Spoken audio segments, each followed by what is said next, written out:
sometime in the next 24 hours. We have a very diverse audience for today's webinar, including full-time sustainability professionals, business executives, and Loyola students. I don't know where each of you in the audience is located, but most likely you, like Loyola, are on land that was home of Indigenous people. Loyola sits on the ancestral homeland of the Council of the Three Fires, the Ojibwa, Ottawa, and Potawatomi tribes, and a place of trade with many other tribes. Many Native Americans still live and share the land, and we recognize and celebrate this history of local Native Americans and their ties to the land. We also recognize a national history of racism, sexism, and other discrimination that's shaped and harmed our society, leaving many disadvantaged. Loyola fosters a transformative cultural experience that honors diversity and social justice. We embrace inclusivity, mutual respect, inherent freedoms, and the dignity of giving each perspective a voice. We commit ourselves to developing deeper partnerships and programs that advocate for progress, dignity, and humanity of all. Just as we have our carbon neutrality goal of 2025, these are also commitments Loyola makes towards sustainability. Next slide, please. Loyola strives to be a leader for sustainability for our region, and I'm proud of our initiatives both academically and our physical infrastructure. We've been consistently recognized for sustainability efforts with recent awards from the U.S. Department of Education and our third gold rating in STARS, the Higher Education Sustainability Reporting System. Our sustainability efforts are anchored in our tradition as a Jesuit institution, committed to social justice and mutual respect. My office is housed in the Institute of Environmental Sustainability. I encourage those on the call to look into our new Master's in Environmental Science and Sustainability or our professional certificate in Sustainability Reporting, GIS, and Environmental Law and Policy. Next slide, please. My colleagues working with me on this webinar series are Seth Green, Founding Director of the Baumhart Center, and Harry Haney, Director of the Supply and Value Chain Center and today's moderator. The Baumhart Center and Supply Chain Center are based in our Quinlan School of Business and have innovative programs connecting business to purpose. Quinlan is one of the top business schools in the world, leading globally on social purpose. It was recognized by the Financial Times as excellent in 4 categories on responsible business education, one of only 4 business schools in the world to receive that honor. There are other programs of note, including first of its kind Baumhart Scholars MBA at the intersection of business and purpose, soon to be launched Masters in Sustainability and Supply Chain Management, as well as awards programs for businesses leading on responsible and sustainable business. Next slide. This webinar is part of a 4-part series meant to explore even more common ground regarding sustainability and social justice. This is our second of 4, and we welcome you back next week for a conversation on sustainability in buildings at the same time, Tuesday at noon Central. Now, let me turn it over to our moderator, Harry Haney, to introduce our presenters and share a few words. Harry? Thanks, Aaron, and good afternoon, everybody. Thank you for joining us and choosing to spend part of your day with us. We're going to work very hard to make you glad that you did that.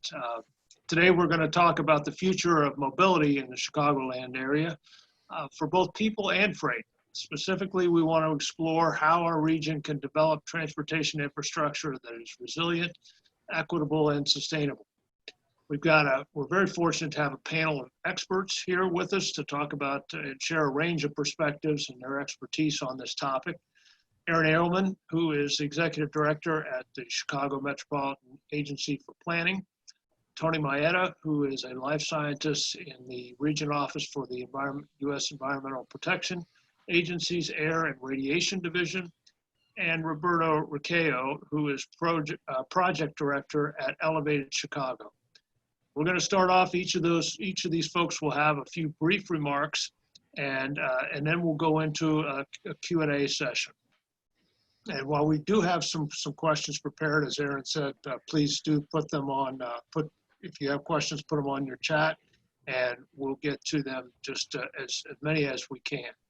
I think we're going to kick off with Aaron, and then Roberto, and then Tony. So with that, Aaron, you want to take it away? Great. Thanks, Harry, and thanks so much for having me and inviting me to be a part of this conversation. It's something that we've been thinking a lot about over the past few years, and also there are a number of transportation sustainability principles embedded in our 2050 plan. So today I wanted to spend a little bit of time talking about how the COVID-19 pandemic, and also I think the consistent pursuit for racial justice in our region is impacting what we're doing here at CMAP. So thank you for advancing the slide here. So The COVID-19 pandemic is really shining a light on the strength of our region, but also is exposing some underlying problems that had already existed, but we really just hadn't necessarily thought of them as visibly as they are right now. And so as we start to prepare for the new normal, from my perspective, we can either go back to business as usual, or we can take this opportunity to start intentionally shaping our future, by building an accessible and multimodal transportation system, by leveraging the transportation industry to create a more competitive economy here in the Chicagoland region, and also to strengthen our resiliency by mitigating greenhouse gas emissions from the transportation sector. So when it comes to building an accessible transportation system, we really think that a top of mind for us is ensuring that all people can get to where they need to go safely and reliably. Next slide, please. According to a CMAP analysis, essential workers in metropolitan Chicago disproportionately live in low-income communities with high concentrations of minorities. We've also found that the number of vehicle trips starting in low-income areas have not declined as much as higher-income neighborhoods. So if you take a look at this chart here, you can see that the number of vehicle trips declined for all groups after the stay-at-home order was issued in Illinois, but the largest declines are really for the highest income groups. And you can see that those folks really have more options to work from home, to shop online. Our 2050 plan research really showed that people of color in our region have longer commute times overall to get to employment across the region. And, that's something that we need to start to think about. And I know that our plan has a number of strategies to implement changes to help address these disparities. So, really what that means, though, is that jobs aren't accessible to large groups of people, even when they are qualified. So many people who are living in transit poor areas, particularly in the far south side of Chicago and the south suburban Cook County, means that there's less access to better paying jobs. Next slide, please.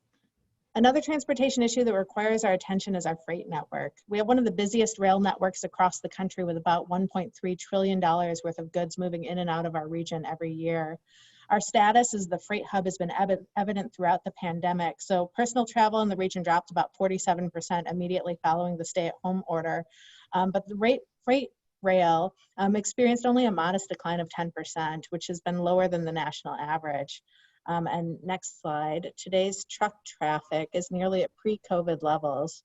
So well before COVID, our online buying practices were changing, but our demand for next day delivery is really having a number of unintended consequences on our local communities. With more trains and trucks on the roads delivering goods 24/7, we really need to start thinking about addressing those congested rail crossings and how to move trucks more efficiently through our communities. But there are also equity issues at play here too. So freight traffic contributes to noise and air quality and safety challenges for communities. So, where do you think these freight hubs end up? Oftentimes it's in places with communities that haven't had the resources to undertake proactive planning efforts. And so, we can and we must find a balance between these efforts. If harnessed strategically, the logistics and transportation industry can be a powerful economic driver of our region. But one of the best ways for us to jumpstart our economic growth is really to invest in industries that export goods and services outside of our region. And the transportation and logistics industry is key to that exporting. So Will County, for example, was experiencing high unemployment in the 80s and 90s, and they saw the distribution and logistics industry as an opportunity and developed a strategy that leveraged their transportation assets and grew those jobs by 260%. Next slide. But as we focus on improving the transportation network, we can't do so without mitigating transportation industry's impact on climate. So a number of other cities across the country are really seeing positive effects of reduced greenhouse gas emissions because of COVID, but Chicago hasn't seen those same reductions, largely because our transportation industry has kept on moving. So I'll just put forth that we have some catching up to do. We can invest in efficient transit like electric buses and bike share programs, as well as improve accessibility around transit stations to encourage the use. And because of social distancing, I know more people these days are biking and walking and taking advantage of the outdoor space that they have. So I think, one of the things that we can look to is that if these levels are sustained beyond the pandemic, it really provides us with an opportunity to design streets for everyone, to rethink our public spaces, So transportation and inclusive economic growth and climate resiliency are complicated but interconnected issues that will require our collaboration and action to move forward in order to be successful. So we've learned much about these issues during the last couple of months, but the question that I'll just throw out there is that now what are we going to do with this knowledge? So with that, those are just sort of my intro remarks. I'm looking forward to the discussion. Thank you, Erin. And there's certainly a lot to consider there in your remarks, which are terrific. Roberto or Tony, it looks like you're teed up to go next. So why don't we go in that order? Thanks. That sounds great. Hey, everybody. Tony Maeda here with the EPA Region 5 office. I'm on my job description as a life scientist. I have a biology degree from the University of Illinois in Champaign-Urbana. I've been working with EPA since 2003. And I really just had one slide up for folks to take a look at because what I deal with, I work in regulatory end of the Clean Air Act. So states have to come up with their state implementation plans for areas, for example, in Illinois, it's Chicago and East St. Louis primarily, areas that don't meet the 6 pollutants that the Clean Air Act gives EPA broad authority to regulate. So half of my time is sort of taken up with states submitting laws to our Air and Radiation Division. We work with Minnesota, Wisconsin, Illinois, Indiana, and Ohio. And when those states want to add or remove or change any of their clean air laws under the Clean Air Act, my office reviews and approves most of the time. Sometimes we deny them, but we usually approve their rule changes. And then the other half of what I do is to work on these smattering of voluntary mobile source programs that you see these links for. And so since 2005, I've been part of the Midwest Clean Diesel Initiative. There's a link there for that, which is part of the National Clean Diesel Campaign. And that is Congress gives EPA funding every year, and actually that funding is growing. Right now we have that funding through 2024 at least, and EPA provides some of that funding to states, and we also compete that funding out. And these grants that we compete out are to replace older medium and heavy duty diesel engines with a focus on goods movement and reductions that get projects that get reductions in urban areas. And so we compete out those grants. We just are in the process of awarding our 2020 grants, and our 2021 grants will happen. The RFA should open around January. A subset of those 2 programs, so again, the Midwest Clean Diesel Initiative is our 6-state component of the national campaign. There is a ports initiative within those where it's really, we are focusing on ports and goods movement. We do have many ports because of the Great Lakes and inland waterway ports, but we have a ton of goods movement. So the first stop, for example, when trains, a ship will come in from basically like from China with 15,000 containers on it. It'll land at the port of LA, and they will take 15,000 containers off of this vessel, put them on the backs of trucks, put them on trains. That train will go to the port of Chicago at O'Hare Airport, and that's the first stop for that train, and that's where it will go through customs, and it will go from there. We have a lot of the linkage from those ports, and so that's our kind of end for that ports initiative. And then lastly, I work with EPA's SmartWay Transport Partnership, which is another voluntary program where, and it's primarily for shipping, but you can sign up as a supporter of it and try to get other companies to sign up. Trucking companies are carriers and they carry goods. This program allows them to take a snapshot of their vehicles and what they have right now, and they plug in certain information like over the next few years, we're going to take steps X, Y, and Z to improve our efficiency, update those vehicles, and then it'll give you, you put in your goals, it'll tell you at the current price of diesel fuel how much money you're saving by not, burning excess diesel fuel, by utilizing more efficient equipment. And then there are other angles in that partnership where, we have distributors work with a certain amount of SmartWay carriers and stuff like that. So these are my areas of expertise, but I do, because I've been with EPA since 2003, I have a pretty good, general plug-in to the goings of the Air and Radiation Division regulatorily and voluntarily too. So I'm happy to talk about any of that. Okay, thanks, Tony. And I'm probably most familiar with your Smart Way program, having worked with it in the past, and they do a great job and provide a lot of great information for shippers and for the environment to reduce emissions. So, Roberto, take it away. Hello, everyone, and thank you, Harry, Aaron, and Seth, for the invitation. My name is Roberto Raquejo. My pronouns are he and his, and I'm the program director of Elevated Chicago. We are a collaborative of community-based organizations and regional partners advancing equitable transit-oriented development, or ETOD, and we work within the half mile of 7 Chicago Transit Authority stations located in majority Black and majority Latino neighborhoods in the city. If you can show the next slide, people will have a sense of who are the people in our steering committee. It's a good mix of community-based and regional partners, and those are the 7 hubs where we work.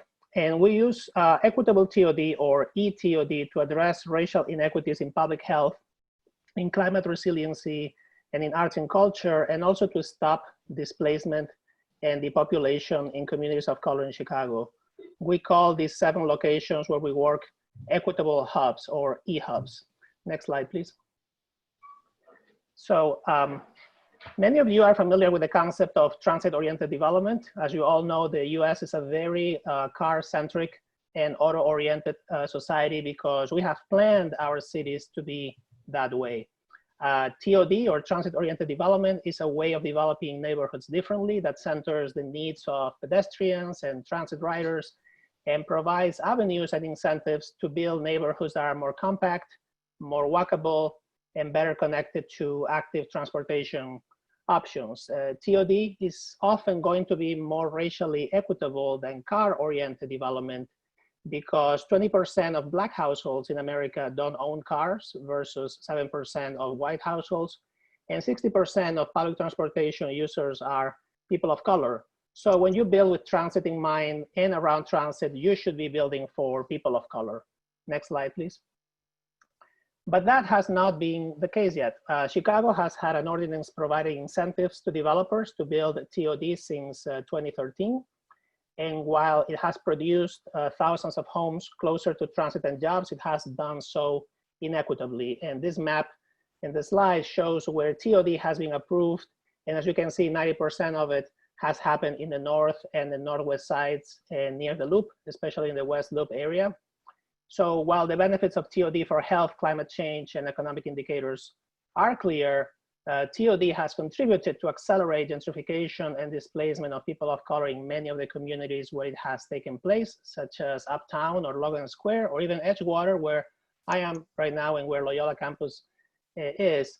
And at the same time has bypassed many majority Black communities where displacement looks like ongoing depopulation. Next slide, please.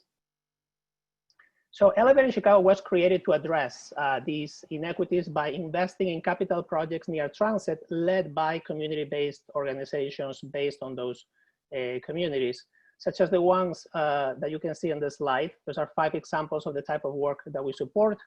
We are supporting green infrastructure, affordable housing, business incubators, community clinics, community centers, in all of our E-hubs, and our full pipeline is about $150 million in development costs. We also fund walkability projects to make sure that the walk to and from the stations is easy and safe for all. And we call our approach equitable TOD, or ETOD. So it's not that we have a problem with TOD, we love it, it's much better than car-oriented, but we wanna add that E, or we will be continuing and perpetuating inequities in the city. Next slide, please.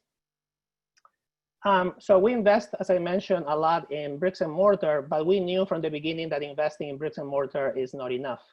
We also needed a strong systems change agenda to influence the policies, the practices, and the culture of the planning, development, and the transportation sectors. We are honored to have Aaron sit in our leadership council, which is a group of folks in leadership positions who help us advance this systems change agenda. And historically, the fields where we work, I'm guessing most of us, if not all of us in this call, our fields have contributed intentionally and unintentionally to extract wealth from communities of color, to disinvest in them, to disconnect them from opportunities, to segregate them racially, and to displace their residents. And so this slide here shows you just one of the many challenges that we need to confront, right? Like if you look at those three sectors, these are the number of people and percentage of people that are either CEOs or report to CEOs and C-suite members in the real estate, construction, and transportation sectors here in Chicago. And as you can see, the presence of people of color in executive positions is in the single digits. So to address this challenge, we have created a diversity, equity, and inclusion cohort and curriculum for leaders and practitioners in the built environment in partnership with the Metropolitan Planning Council. And in addition to that cohort, we are currently working with the Office of Mayor Lightfoot and several city departments and CMAP on an equitable policy plan for TOD in the city that should be ready this summer.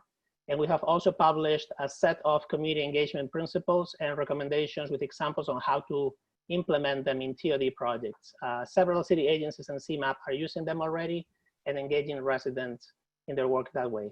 And just to wrap up my intro, just wanted to point out that our annual symposium is coming up on July 31st at 1 p.m. Central. It's a virtual one.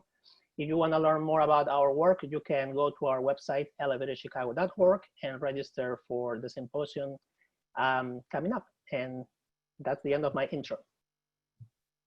Thank you, Roberto. Appreciate that. I think you've all touched on this question initially, but I'd like to just get a little deeper into it. How do we need to think differently about planning for transportation? Is it fewer vehicles? Is it different vehicles? Where do the different sectors fit in? And how can the private sector and us as individuals get ready and support these changes that are necessary? Well, I'm happy to start. It's something that I've been thinking a lot about. One of the things that I think is critically important is for us to think about not transportation in isolation, but really understand that transportation is a mode for getting us to the places that we need to go. And so if we're more concerned about the places where people and goods and, schools and those things, I think we can figure out how to solve some of our challenges more effectively here. So, one example that I've been talking about quite a bit is that, on some major transportation projects, the requirement for grant funding is that you do a cost-benefit analysis of the project itself. I think one of the ways that we could be thinking about this in the future is how to build a better cost-benefit analysis that builds in community preferences, that takes into consideration, housing impacts and all of those other things that sometimes might seem more intangible. So that, that I think will help us or is one way that we could really sort of begin to tackle some of these issues. Oh, that's great. I would agree fully with what Erin said. And I also, because it's such a huge question that you have posed on the table, how should we think differently, right? I wanted to take us back for a minute to the history of how we have planned Chicago for the past 200 years, right? And I think we all know that the history of Chicago's planning and development processes has been a history of displacing people of color from minute one, from the moment there is an invasion by a white army that displaces the people who are living here at the mouth of the Chicago River, establishes Fort Dearborn. So ever since that displacement of Native peoples, all the way to the CHA plan for transformation and the demolition of housing and the displacement of thousands of families, displacement has been at the heart of planning in the city. So we really need to do a lot now to kind of repair and restore and start from a place of truth, acknowledging this stuff. We have an opportunity coming up. I know CMAP is engaged in it. Chicago had a comprehensive plan approved in 1966, and most of you may know this, but I didn't. We haven't had one ever since, right? So it's been over 50 years where that plan has been pretty much what we had, and that was a very colorblind plan, didn't acknowledge the racist past of planning in Chicago. If you haven't read it, it's a really interesting piece. It calls displacement relocation. Refuses to acknowledge that it was placing the majority of the burdens and externalities in Black and Latino areas. And for those of you in this call, I think you would be both shocked and in awe of discovering that the environmental section of the comp plan from 1966 is just one page recommending locations for garbage incinerators and garbage disposal sites. Guess where those were proposed to be sitting? So I think for starters, I think we have an opportunity here, all of us as planners, as transportation planners, to think differently by starting this new process reflecting on that plan and doing a racial equity analysis of our zoning and land use laws, because many of those come from a racist past, and they're still producing and perpetuating issues in Chicago. TOD is just one of those examples. Aaron, you made a great point about the impacts, right? One thing that I believe we need to have more often present is racial equity impact assessments, and make those as common as the environmental reviews that are now so ingrained in the processes that nobody asks, why are we doing this, right? Racial equity impact assessments are this new thing that you have to justify and nobody really knows what this is. I think that's one way to start, by reflecting on the past, reflecting on that history, and starting to explore with community, what are some of those difficult truths that we need to unearth, and how do we need to feel or how we need to behave differently as planners and as developers. Okay. Thanks, Roberto. Tony, anything you want to add to that?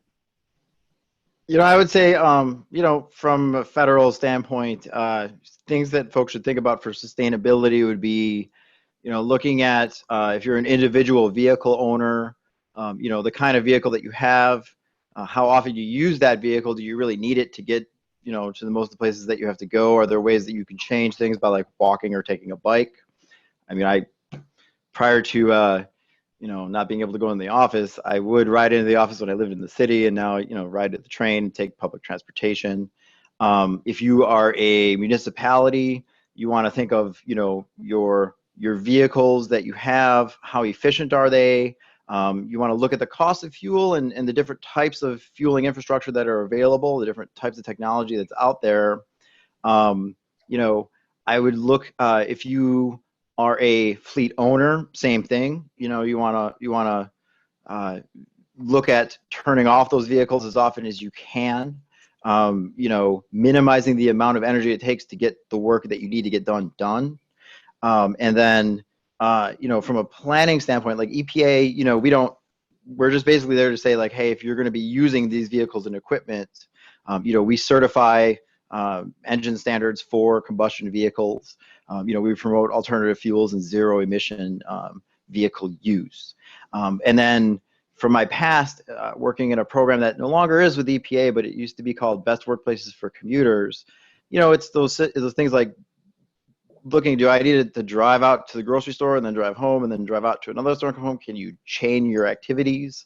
And again, even more so than that, like look towards not using a vehicle in the first place, just using public transportation, taking a walk, finding things that are nearby that don't involve those actions.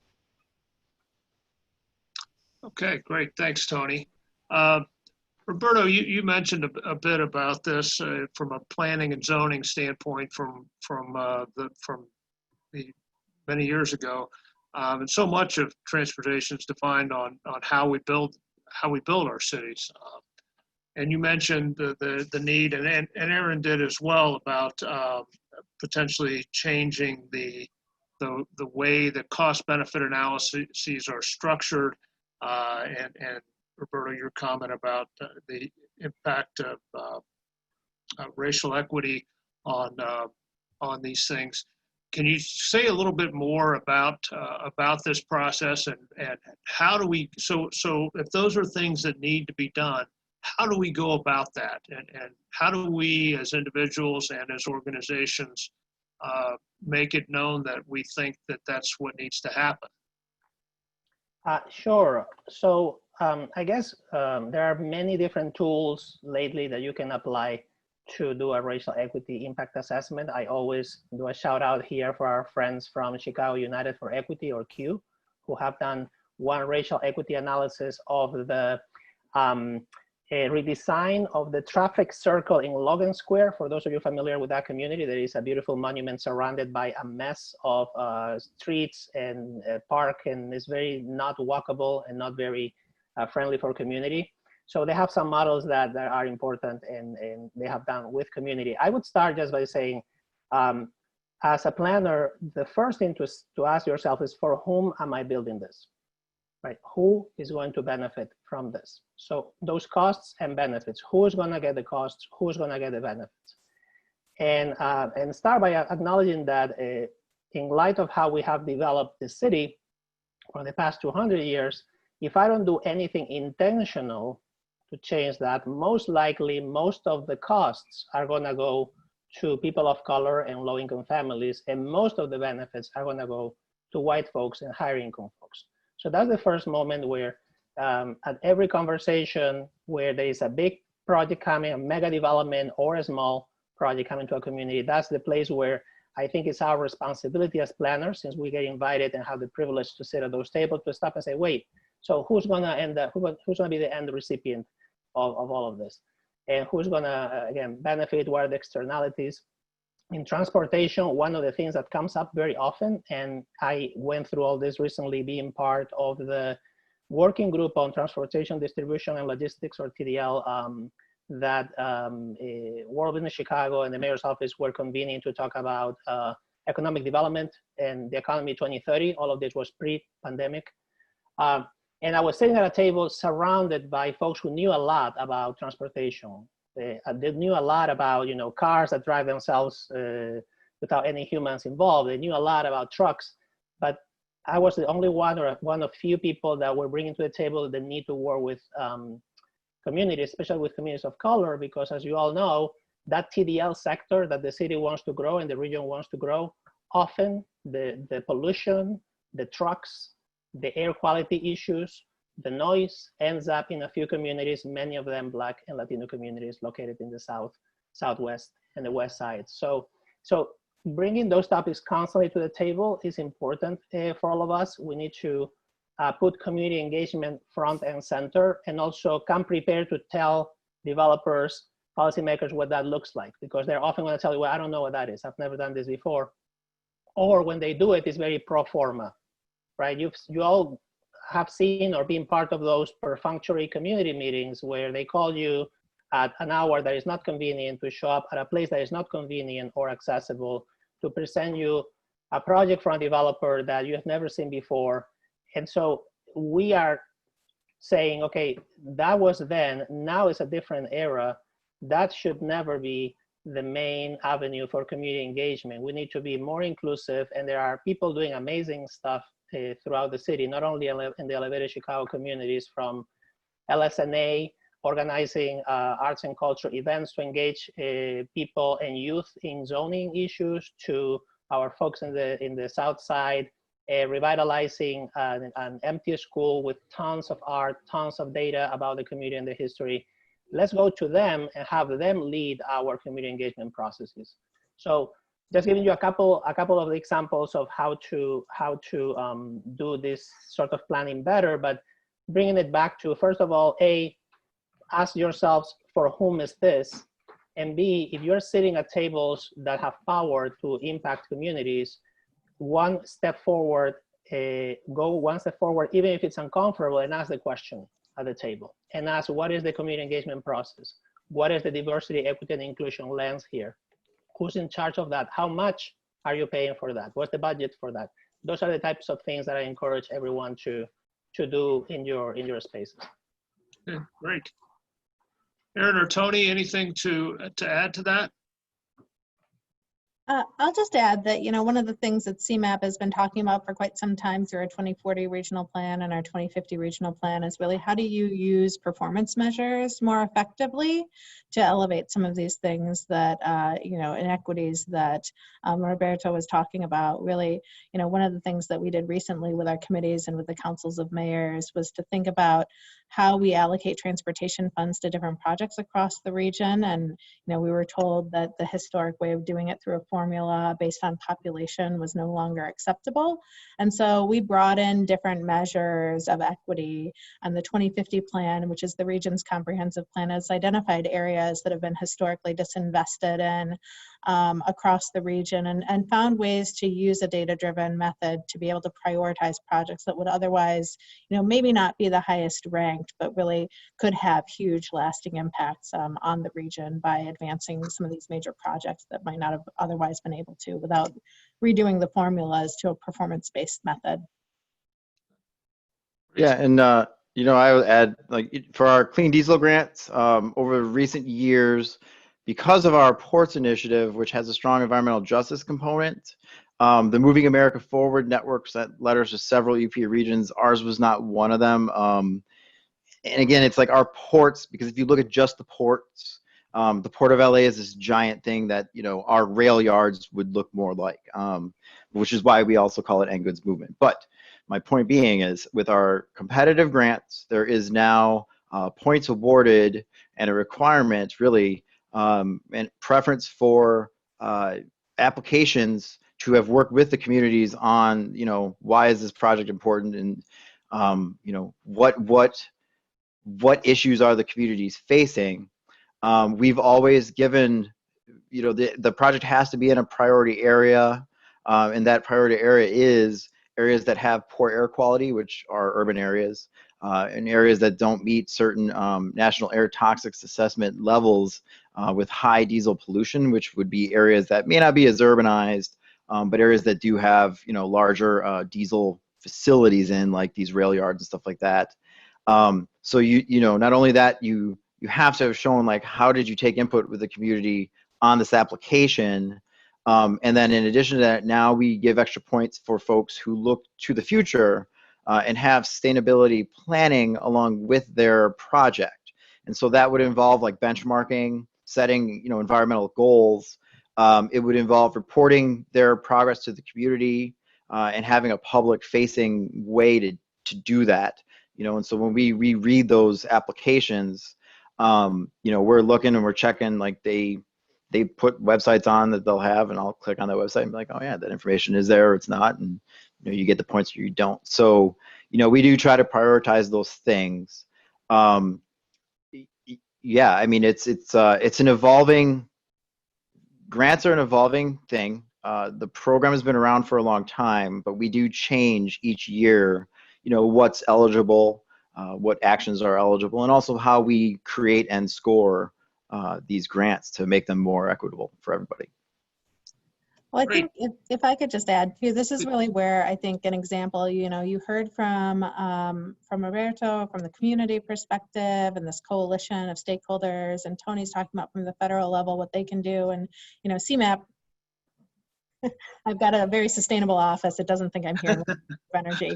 From our perspective, we do a lot of funding of projects and community planning, but we don't actually build anything. So it really is sort of needs to be, a collaborative, multi-layered initiative to help, to help us build better projects, to help us understand community concerns better, to help make sure that the funding is going to the right places.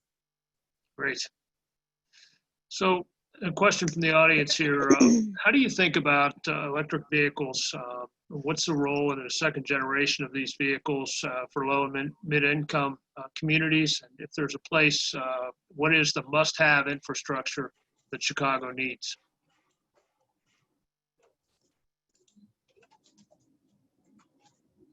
I mean, I can't speak to maybe the infrastructure that they necessarily need, but I do think as we think about electric vehicles, there are lots of costs and there are lots of benefits potentially out there too. But then I think as we think about how we fund our transportation system, it's traditionally funded through motor vehicle registration fees and also motor fuel taxes at the state, local, and federal level. So as electric vehicles come online, I think one of the things that we've been trying to pay attention to is how do you make sure that the revenues that we're projecting into the future continue to stay there, and that will require us to sort of rethink how we fund transportation today. So Yeah, that's a tough question for me because the EPA, like, we don't tell people how to use their vehicles. We don't, you know what I mean? Like, we just make sure that people who are producing these vehicles, and for electric vehicles, there's nothing to deal with. They produce zero emissions, so we don't certify those. We promote the, Congress gave us federal funding to promote the early turnover of older, dirtier diesel engines to newer, cleaner diesel engines, but also to promote, and we do, alternative fuels and zero emission vehicles. So, for example, in our grants, if you apply for a transit bus and you want to buy a new transit bus, we'll give you 25% of the portion of that new bus if you buy a current model year diesel bus, but we'll give you more funding if you utilize an alternate fueled bus that meets a more stringent, like a CARB low NOx standard, and then we'll give you even more of a percentage if you purchase electric transit buses which have zero emissions. So, from our end, it's mostly, as best we can, incentivizing that cleaner fuel use for whatever vehicles do get used by local municipalities, or when you're looking at the Chicago area, like the larger planning unit, like the Metropolitan Mayor's Caucus kind of thing, and the RTA, where they look over the whole area. Mm-hmm. Okay. We are not looking at that issue in particular, but the situation in several of our hubs is very dire when it comes to infrastructure for pedestrians. So I can even think about cars when I'm looking at friends and colleagues who can't walk down the street because there is no sidewalk, right? And especially in the winter, you go there, if you have a wheelchair, you have a baby in a car, if you're carrying, you're a homeless person and you're carrying your clothes with you and other items, is impossible to walk. So for us, some of these approaches that include electric vehicles, we like to see them in a more comprehensive conversation about how walkable and how accessible is this hub, and what are some of the hot spots for traffic crashes, for instance, where we have several instances in our own communities where people have died because the intersection just doesn't work. To this basic issue, somebody was talking in the chat box about flooding. We are very prone for flooding in our hubs, and we're doing some interventions there to stop that. But that's another thing that gets in the way of moving people around. So for us, it's much of a bigger issue around, is the basic infrastructure here for people to even walk and access that electric vehicle. Great. We've been talking a lot about the city of Chicago itself, but are there any plans or resources to look at the broader Chicagoland area, including the suburbs? I'll say this.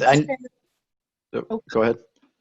I was just going to share that our CMAP covers 7 counties, 284 municipalities here in northeastern Illinois. So our long-range plan identifies, the revenues that we think will generally be available out to 2050, and that's sort of our federal, mandate to plan to 30 years into the future here and determine what's available, and also to prioritize the major capital investments that need to happen in our region. And so, as we look to the future and we think about what was prioritized in that plan that was adopted in 2018 now, and given where we are today, I think we'll be thinking about how we prioritize those projects into the future, depending on what types of revenues we have as well. Yeah, the MPO is CMF is a great resource. And, Mike Leslie, I work on transportation conformity. And so we deal with some transportation planning, like the on-road sector portion of that for areas that have air quality issues. I'm the Indiana and Ohio guy, so I don't deal with Chicago, unfortunately. But yeah, no, that is. And then, I was going to try to think of what I was going to add to that. I'll think about it.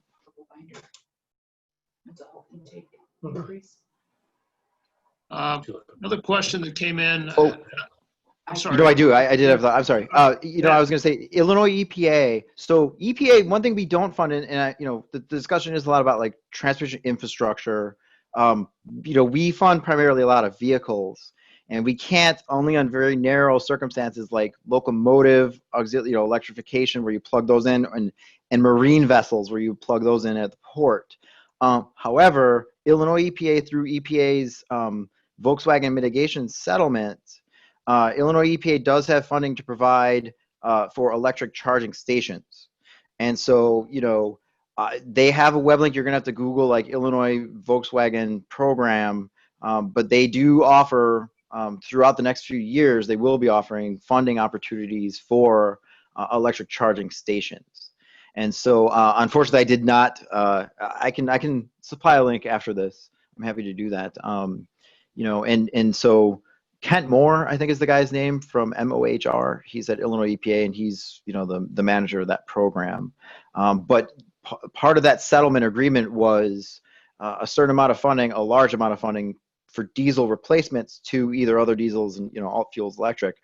But then the other half of that was to basically, in a way, they're sort of building out the beginnings of the electric transportation, national infrastructure. So we do, like I hold, monthly calls with our air agencies in our states and in another region too, so they can kind of communicate together like what they're doing to, as best they can, be cohesive with, where they're placing these charging stations to be most useful to the public.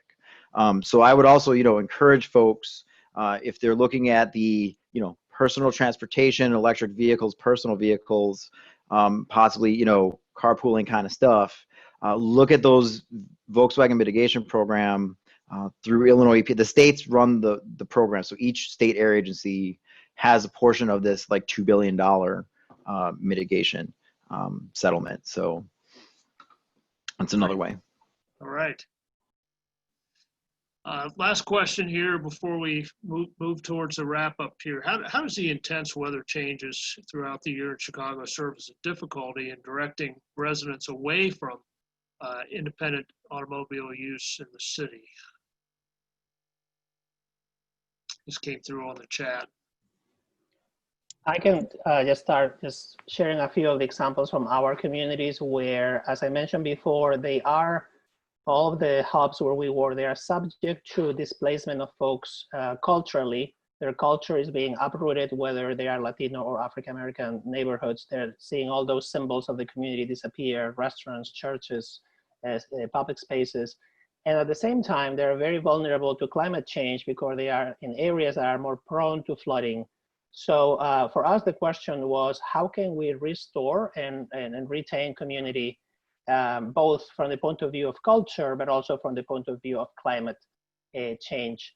And we have, thanks to MacArthur Foundation and Enterprise Community Partners, done some pilots in our communities where we marry artists and environmentalists to deploy different stormwater management projects like rain gardens or bioswales and stuff like that, next to murals and sculptures that recover that lost part of the community. There's a pretty cool one coming up in the Ketsi and Lake corridor. It's an eco orchard. I think a lot of people here would love to see it. And for us, it's being more about, okay, we know it's bad. We know this is taking place. What can we do quickly to stop this with something practical? And for us now, it's also, how do we go from a philanthropic endeavor, because this was a total of $350,000 from foundations, to get a corporate sponsor or a government sponsor to do this at scale. So that's one way of dealing with it, and the main approach to climate resiliency and weather in our communities. Okay, great. Aaron or Tony, anything to add to that? I usually include a number of flooding pictures in my presentations, just because there's just been so many instances where, we can look across the region and see how extreme weather has really impacted our infrastructure. And so one of the things that we want to focus on is just, not even its impacts to people taking transit and service delays, but also, people driving across our region. So I think as we think to the future, right, the cities, major cities like Chicago and like New York, like Boston, nearly 2 million people on a daily basis pre-COVID, we're taking transit, and in a region of 8.5 million people, that's a lot of congestion that has the potential to come back onto our roads and bridges if we don't have that transit system. And that creates sort of all sorts of other challenges. So I think one of the things that maybe COVID impacts will have in terms of opportunities here was just thinking about how we build a system that either, the buses run more frequently on a regular basis throughout the day because employers need to have sort of social distancing and space, and we want to reduce congestion at the same time and not sort of increase traffic because we can't build more roads in this region. There just, in some instances, there just isn't the physical space to do so. So, I think those are some of the other complicated issues we'll be dealing with into the future. Yeah, and I would add, we promote those types of actions by funding, transit bus replacements. Where we can help augment, locomotive, engine replacements, and if they feel like putting up that much money, the whole, locomotive replacement if it need be. We set vehicle and emission standards so that each new year, or at least vehicles don't get any dirtier as time goes on. When you buy new ones, they are cleaner than before. We have our voluntary programs like this diesel initiative to turn over our existing fleet, and not just add new vehicles on, but the old ones do get destroyed and taken out of commission so they can't emit any more diesel pollution. And again, all that through a lens of directing these projects, well, not directing, but having them be eligible in areas where the larger the impact to the most people, the more beneficial that project will be, and so that will score higher points. And so we try to just basically help everybody meet their goals with the cleanest technology that they can get. All right. We're wrapping up here into the home stretch. Around the horn one more time with any closing thoughts or any calls to action that you'd like to make for our audience. Erin, you want to go first?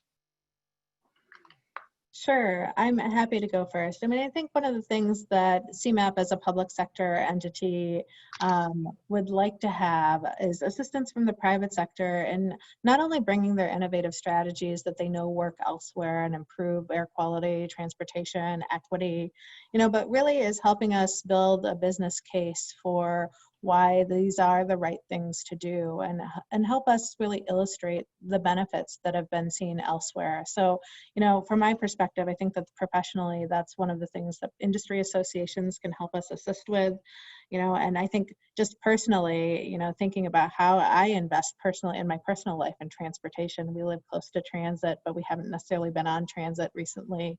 But just thinking into the future, how, I can be more sustainable in the choices I make and the trips that I make is one of the things that I've been talking to my family about. Great. Who's next? Tony, you want to go next? Sure. From a personal standpoint, I had sort of indicated earlier, think about, do you really need, how you get to the places you go? Think about, making those trips more efficient, daisy chaining them. If you are a fleet owner, if you are a municipal planner, if you have an industrial site or a transportation hub, that like a warehouse or a port or something like that, definitely look into the SmartWay program, because that's sort of the same kind of thinking, but with an actual benchmarking tool that will give you actual numbers of fuel efficiency, emissions reductions, and money saving. I would also say, take a look at those links, especially the National Clean Diesel Campaign. If you are concerned about diesel emissions in your area and what you can do or who you can point if you have a problem in your community, and there's a company, I've given a talk in Little Village, and I know that we've brought staff out there to talk to companies there about this. Point them to these programs and say, hey, you're running your trucks all day in the alley that I live on the other side of. Maybe you could turn them off, put a sign up saying, hey, turn these things off. Here's a program where you can learn more. So just to kind of think about that stuff and to know where to go when you want to take action. And everything that I've linked can be found on that National Clean Diesel Campaign website. Terrific. Thanks, Tony. Roberto. Yeah, I just wanted to encourage everyone to ask themselves and the people around them questions, right? And three things or three perspectives. One, you as an individual, ask yourself the question, where I'm at in my own diversity, equity, and inclusion journey. Where am I in that, in that space? Find an assessment tool, maybe figure out how culturally competent you are, and start asking yourself the questions, why and how do I bridge that gap that I may have in accessing certain communities or cultures? Second, ask your own company or your school or your church, how DEI competent are they, right? If you're working for a large company, what is the promotion rate for minorities versus white folks? What is the retention rate for them? What is the recruitment rate? And asking those questions get into conversations and potential solutions. And finally, as a member of a community, find the community-based organizations that are doing this work already, right? Those of you in transportation, there are amazing groups in the Elevated Chicago network doing work in neighborhoods. You can hook up with any of them and help them advance their projects. So there are many, many other groups doing actual racial equity on the ground every day. So just connect with one of them and ask, hey, how can I help you with this affordable housing project, with this green infrastructure, with this community health clinic? Those are my 3 calls to action. All righty. Thank you very much. Well, thank you all, everybody, for joining us today. We appreciate your time very much. Thank you to our presenters who all did a terrific job. And thank you to the audience who have contributed greatly through the chat session and all the information in there. We'll be sure to wrap all this up and get you a note out about it. But for now, thanks again and have a wonderful afternoon. Take care.